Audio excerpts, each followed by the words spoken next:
Welcome to the Bandano Podcast, where we're calling a spade a spade. Great to be here with you guys today.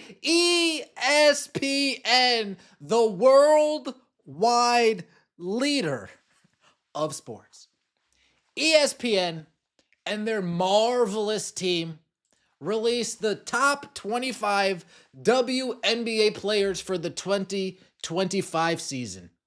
And do you know what they do?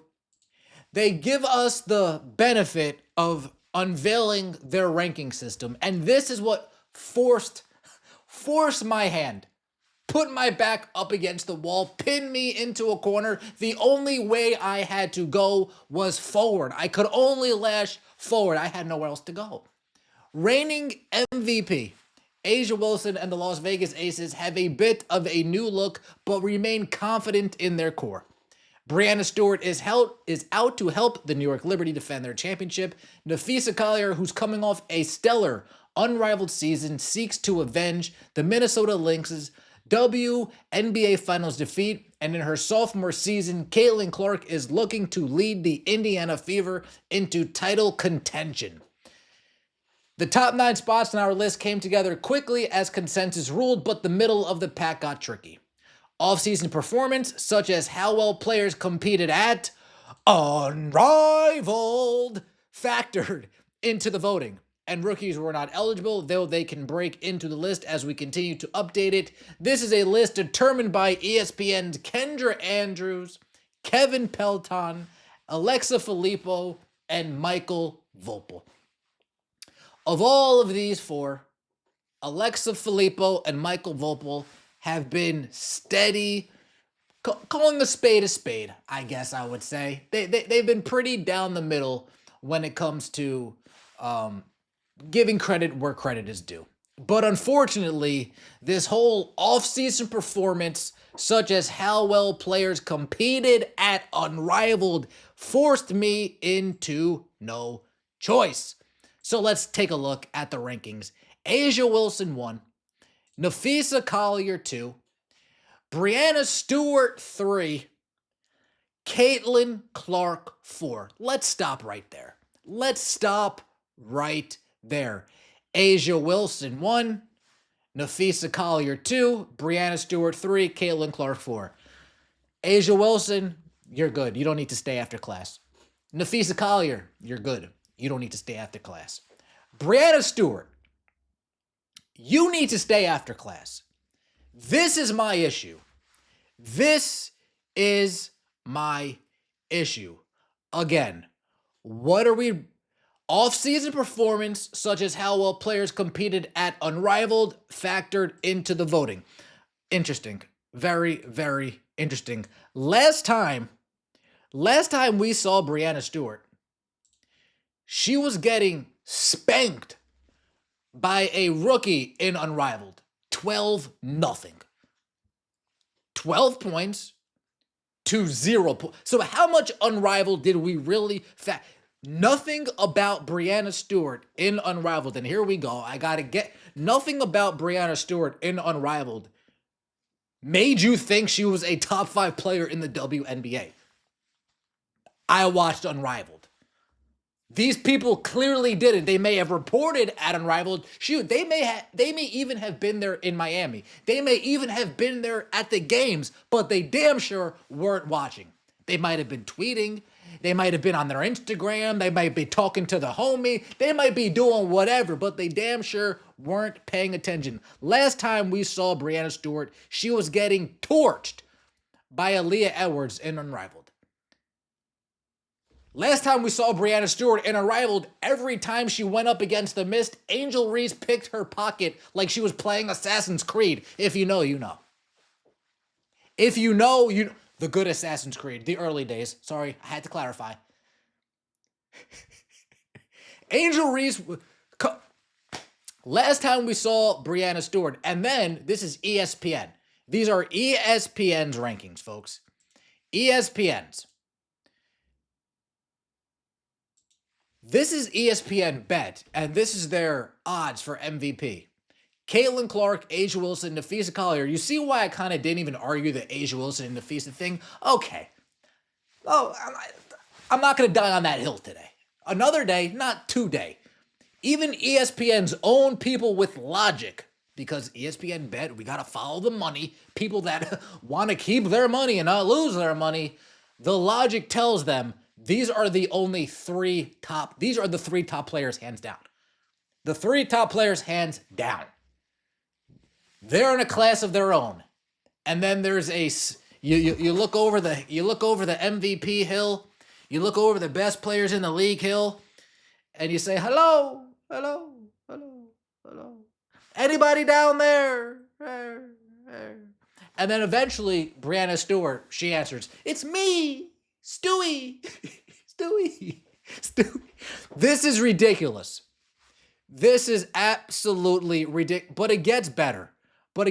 Because shout out to the homie. Shout out to another person that on this list who I'm going to make a case for. Kelsey Money Mitch put him in a ditch all the way here at 13. Kelsey Mitchell at 13 behind Satu Sabali, behind Ka Copper, behind Satu Sabali, and behind Ka Copper. Both Satu Sabali and Ka Copper played in the Unrivaled League. Question for you guys listening. Did any of you think Ka Copper or Satu Sabali, based on what they did in Unrivaled, was a better player than Kelsey Mitchell? I need honesty here. Listen to the question again. I'll make this even easier for you and harder for me. Based on last year's WNBA season, in conjunction with what Kalia Copper did in Unrivaled, does that make you think she's better than Kelsey Mitchell? Okay, let me ask that one more time. Based on Kalia Copper's 2024 regular season plus what she did in Unrivaled, is that better than what Kelsey Mitchell did last season and what Kelsey Mitchell did in China, playing real 5v5 basketball, not 3v3 BS garbage? Should that not weigh more? The fact that she is giving you 55% from the field, 35% from three? But we got her behind Ka Copper? Okay, you can have that. I ain't even mad. Satu Sabali, you are kidding me. Just because her name's the Unicorn doesn't mean we need to act like we're in a fairy tale land. Like this is Alice in Wonderland. What about Satu Sabali's last year, 2024, and how she played in Unrivaled? Awful. I'm sure there's somebody on my block right now that can.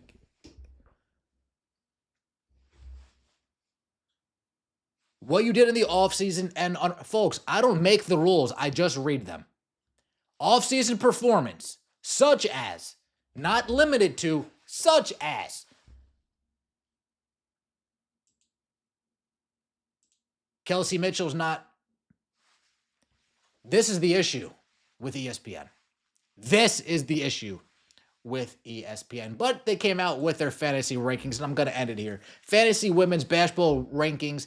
Asia Wilson tops 2025. This one I looked into, and they actually tried their best to project what the case is going to be. Try to project what these ladies' stats will be in the upcoming season. Points, a point. Rebounds, a point. And based on the stats that they're projecting, they have Asia Wilson beating out Caitlin Clark when it comes to fantasy rankings. Fantasy rankings, folks. Not who's better than fantasy rankings. It's a point system. They think the collection of Asia Wilson stats are going to equal more points than Caitlin Clark's. I will argue that 20.5 points per game for Caitlin Clark seems a little bit low, even looking at it. Caitlin Clark going down from 8.4 assists to 8.1 assists now that she has better teammates that aren't going to be dropping her passes or missing wide open layups. That seems completely outrageous and ridiculous to me. Caitlin Clark going down in steals, Caitlin Clark going down on blocks. That seems ridiculous to me. She's going to have better defenders around her. She's going to be able to cheat more if she chooses to. She's going to be able to help on the weak side more for a block if she chooses to more often. and they only have her playing 30 less seconds. It's not like it's going to be a drastic amount of time difference. But they have Asia Wilson, 25 points, 10.5 boards, two assists. They're thinking that's going to, along with the steals and the blocks, that's what's going to put her over the edge with Caitlin Clark. If we factor in the steals and the blocks, that's what's going to put her over the edge with Caitlin Clark when it comes to fantasy. But if we factor in Caitlin Clark actually scoring 24 points per game, getting 9.5, maybe even 10 assists per game, 6 rebounds per game, then I think fantasy-wise, they are neck and I think that they're going to be neck and neck based on the steals and blocks. That is what's going to keep Asia Wilson neck and neck with Caitlin Clark's scoring increase. Let me know what you guys think in the comment section below. I appreciate all of the support. Sorry we had to go there. We'll see you next time. Let me know what you think in the comment section. Subscribe to the channel. That would mean so much to me. We'll see you next time. And as always, take it easy.